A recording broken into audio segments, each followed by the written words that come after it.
President ਜੋ Biden ਦੀ administration ਨੇ ਮਨਜ਼ੂਰੀ ਦਿੱਤੀ ਆ, ਉਹ ਮੰਨਿਆ ਵੀ ਉਹ ਕੈਲੀਫੋਰਨੀਆ ਪਾਣੀ ਆਪਣਾ ਕਿੱਦਾਂ ਮੈਨੇਜ ਕਰਦਾ ਆ, ਉਸ ਦੀ ਇਨਵੈਸਟੀਗੇਸ਼ਨ ਕਰੂਗੀ। ਇਹ ਉਦੋਂ ਐਲਾਨ ਹੋਇਆ ਐਡਮਿਨਿਸਟ੍ਰੇਸ਼ਨ ਦੇ ਦੁਆਰਾ ਜਦੋਂ ਕੁਛ ਨੇਟਿਵ ਅਮਰੀਕਨ ਟਰਾਈਬਸ ਆ, ਮੂਲ ਨਿਵਾਸੀ ਜਿਹੜੇ ਆ, ਤੇ ਨਾਲ ਕੁਛ ਇਨਵਾਇਰਮੈਂਟਲ ਗਰੁੱਪਸ ਆ, ਉਹਨਾਂ ਨੇ ਕੰਪਲੇਨ ਕੀਤੀ, ਸ਼ਿਕਾਇਤ ਕੀਤੀ ਵੀ ਇਹ ਜਿਹੜੀਆਂ ਸਟੇਟ ਦੀਆਂ ਪਾਲਿਸੀਜ਼ ਆ, ਉਹ ਵਾਈਟ ਸੁਪਰਮੇਸੀ ਦੇ ਵਿੱਚ ਰੂਟਡ ਆ। ਵੀ ਪਾਣੀ ਦੇ ਅਧਿਕਾਰਾਂ ਨੂੰ ਲੈ ਕੇ ਹੋਰ ਜਿਹੜਾ ਕਿੱਦਾਂ ਪਾਣੀ ਫਲੋ ਹੋ ਰਿਹਾ ਆ, ਉਸ ਦੀ ਜਿਹੜੀ ਉਹ ਜਾਂਚ ਕੀਤੀ ਜਾਵੇਗੀ। ਇਹਦੇ ਵਿੱਚ ਹੁਣ California state water resources control board ਆ, ਉਸ ਦੀ ਇਨਵੈਸਟੀਗੇਸ਼ਨ ਹੋਊਗੀ। 2,11,000 ਮੀਲ ਕੁੱਲ ਜਿਹੜੇ ਪਾਣੀ ਦੇ ਜਿਹੜੇ ਮਾਈਲਸ ਨੇ, ਜਿਹਦੇ ਵਿੱਚ ਰਿਵਰਸ ਤੇ ਸਟਰੀਮਸ ਨੇ, ਜਿਹੜੀਆਂ ਕੈਲੀਫੋਰਨੀਆ 'ਚ ਵਗਦੀਆਂ ਨੇ, ਫਲੋ ਕਰਦੀਆਂ ਆ। ਤੇ ਉਹ ਇਸ ਬੋਰਡ ਦੇ ਜਿਹੜੇ ਮੈਂਬਰਸ ਆ, ਜੋ ਕਿ ਗਵਰਨਰ ਦੁਆਰਾ ਅਪੁਆਇੰਟ ਕੀਤੇ ਜਾਂਦੇ ਆ, ਜਿਸ ਨੂੰ ਸਟੇਟ ਦੀ ਸੈਨੇਟ ਬਾਅਦ 'ਚ ਕਨਫਰਮ ਕਰਦੀ ਆ, ਉਹੀ ਦੱਸਦੀ ਆ ਵੀ ਪਾਣੀ ਦੀ ਵਰਤੋਂ ਕਿੱਦਾਂ ਜਿਹੜੀ ਹੋਣੀ ਆ। ਸੋ ਹੁਣ ਕਿੱਦਾਂ ਪਾਣੀ ਕਿੱਦਾਂ ਫਲੋ ਹੋ ਰਿਹਾ, ਕਿੱਧਰ ਨੂੰ ਜਿਹੜਾ ਇਹ ਜਾ ਰਿਹਾ ਆ, ਇਸ ਦੀ ਸਾਰੇ ਕਾਸੇ ਦੀ ਹੁਣ ਫੈਡਰਲ ਲਾ ਦੇ ਅਧੀਨ ਜਿਹੜੀ ਕਹਿ ਲਓ ਵੀ ਜਾਂਚ ਕੀਤੀ ਜਾਊਗੀ। ਬੋਰਡ ਨੇ ਕਹਿੰਦੇ ਅਜੇ ਤੱਕ ਕੋਈ ਟਾਈਮਲਾਈਨ ਨਹੀਂ ਦੱਸੀ ਵੀ ਜਿਹੜੇ ਸੈਨ ਫਰਾਂਸਿਸਕੋ ਬੇ ਤੇ ਸੈਕਰਾਮੈਂਟੋ ਸੈਨ ਮਕੀਨ ਡੈਲਟਾ ਐਸਚੁਅਰੀ ਆ, ਉਸ ਨੂੰ ਲੈ ਕੇ ਕੀ ਜਿਹੜਾ ਉਹ ਕੀਤਾ ਜਾਊਗਾ।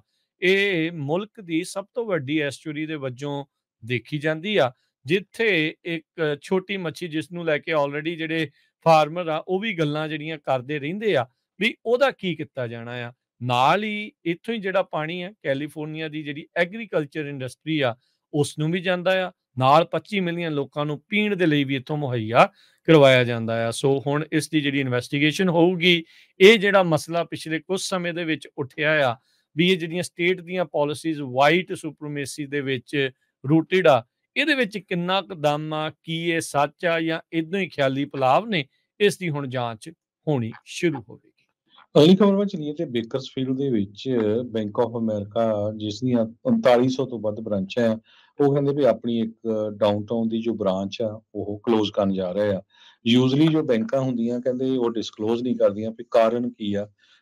ਆਪਾਂ ਦੇਖਦੇ ਹਾਂ ਵੀ ਆਪਣੇ ਐਕਸਪੈਂਸਿਸ ਨੂੰ ਘਟਾਉਣ ਦੇ ਲਈ ਬਹੁਤ ਜਗ੍ਹਾ ਦੇ ਉੱਤੇ ਹੁਣ ਬੈਂਕਾਂ ਨੇ ਆਪਣੀਆਂ ਜੋ ਬੈਂਕ ਆਫਿਸਿਸ ਆ, ਬੈਂਕਾਂ ਦੀ ਲੋਕੇਸ਼ਨ ਆ, ਉਹ ਬੰਦ ਕਰਨੀ ਸ਼ੁਰੂ ਕੀਤੀ ਹੋਈ ਹੈਗੀ ਆ।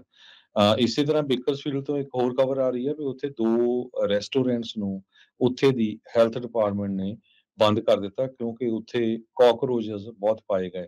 ਜਿਨ੍ਹਾਂ ਦੇ ਵਿੱਚ 2 ਰੈਸਟੋਰੈਂਟ ਸੀ, ਇੱਕ KFC ਕਾਫੇ ਤੇ ਦੂਸਰਾ ਨਿਊ ਤਾਜ ਪੈਲੇਸ ਇੰਡੀਅਨ ਰੈਸਟੋਰੈਂਟ। ਇਹ ਦੋਨਾਂ ਨੂੰ ਪਿਛਲੇ ਦਿਨਾਂ ਦੇ ਵਿੱਚ ਜੋ ਹੈਲਥ ਡਿਪਾਰਟਮੈਂਟ ਆ ਉਹਨਾਂ ਨੇ ਸ਼ਟ ਡਾਊਨ ਕੀਤਾ। ਜੀ। ਅਗਲੀ ਗੱਲ ਕਰਦੇ ਜਾਈਏ, ਜਿਹੜੇ ਕੈਲੀਫੋਰਨੀਆ ਦਾ ISO ਆ, ਇੰਡੀਪੈਂਡੈਂਟ ਸਿਸਟਮ ਆਪਰੇਟਰ, ਉਹਨਾਂ ਨੇ ਹੀਟ ਬੁਲੇਟਿਨ ਇਸ਼ੂ ਕੀਤਾ ਆ। ਕੈਲੀਫੋਰਨੀਆ ਦੇ ਵਿੱਚ ਬਹੁਤੀ ਥਾਵਾਂ ਦੇ ਉੱਤੇ ਇਸ ਵੀਕ ਦੇ ਵਿੱਚ ਟ੍ਰਿਪਲ ਡਿਜਿਟ ਟੈਂਪਰੇਚਰਸ ਜਾਣ ਵਾਲੇ ਆ, 100 ਤੋਂ ਉੱਤੇ ਤਾਪਮਾਨ ਜਾਣਗੇ। ਇੱਥੇ ਫ੍ਰੈਜ਼ਨੋ ਕਾਉਂਟੀ ਦੇ ਵਿੱਚ ਵੀ 107 108 ਡਿਗਰੀ ਤੱਕ ਤਾਪਮਾਨ ਜਾਵੇਗਾ ਤੇ ਬਾਕੀ ਥਾਵਾਂ ਤੇ ਵੀ ਗਰਮੀ ਜ਼ਿਆਦਾ ਰਹਿਣ ਵਾਲੀ ਆ। ਫਲੈਕਸ ਅਲਰਟ ਵੀ ਜਿਹੜੇ ਉਹ ਜਾਰੀ ਹੋ ਸਕਦੇ ਨੇ। ਨਾਲ ਹੀ ਉਹਨਾਂ ਨੇ ਕੈਲੀਫੋਰਨੀਅਨਸ ਨੂੰ ਇਹ ਗੁਹਾਰ ਲਾਈ ਹੈ ਵੀ ਭਾਈ ਘੱਟ ਬਿਜਲੀ ਦੀ ਵਰਤੋਂ ਕਰਦੇ ਹੋਏ ਆਪਣੇ ਜਿੰਨਾ ਬਿਜਲੀ ਬਚਾ ਸਕਦੇ ਆ ਉਹ ਬਚਾਓ।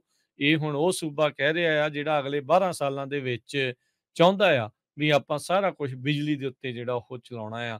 ਤੇ ਅਜੇ ਤਾਂ ਗੱਡੀਆਂ ਬਹੁਤੀਆਂ ਗੈਸ ਦੇ ਉੱਤੇ ਚੱਲ ਰਹੀਆਂ, ਤੇ ਜਦੋਂ ਉਹ ਵੀ ਬਿਜਲੀ ਵਾਲੀਆਂ ਜਾਂ ਜ਼ੀਰੋ ਮਿਸ਼ਨ ਵਾਲੀਆਂ ਹੋਣਗੀਆਂ ਤਾਂ ਕਾਫੀ ਜ਼ਿਆਦਾ ਮੁਸ਼ਕਲ ਦਾ ਸਾਹਮਣਾ ਜਿਹੜਾ ਉਹ ਕਰਨਾ ਪੈ ਸਕਦਾ ਆ।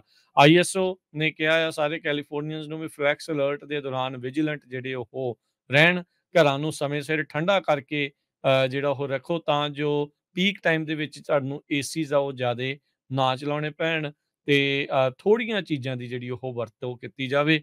ਏਸੀ ਨੂੰ ਯੂਜਲੀ ਕਹਿੰਦੇ 78 ਜਾਂ ਉਸ ਤੋਂ ਉੱਤੇ ਤਾਪਮਾਨ ਦੇ ਉੱਤੇ ਜਿਹੜਾ ਉਹ ਰੱਖੋ, ਜੇ ਤੁਹਾਡੀ ਹੈਲਥ ਦੀ ਕੰਡੀਸ਼ਨ ਇਸ ਨੂੰ ਪਰਮਿਟ ਜਿਹੜੀ ਆ ਉਹ ਕਰਦੀ ਹੁੰਦੀ ਆ। ਸੋ ਹੀਟ ਬੁਲੇਟਿਨ ਤੇ ਨਾਲ ਦੇ ਨਾਲ ਹੀਟ ਵਾਰਨਿੰਗਸ ਜਿਹੜੀਆਂ ਆ ਉਹ ਕੈਲੀਫੋਰਨੀਆ 'ਚ ਇਸ ਵੀਕ ਦੇ ਲਈ ਜਾਰੀ ਹੋ ਰਹੀਆਂ ਨੇ। ਜੀ।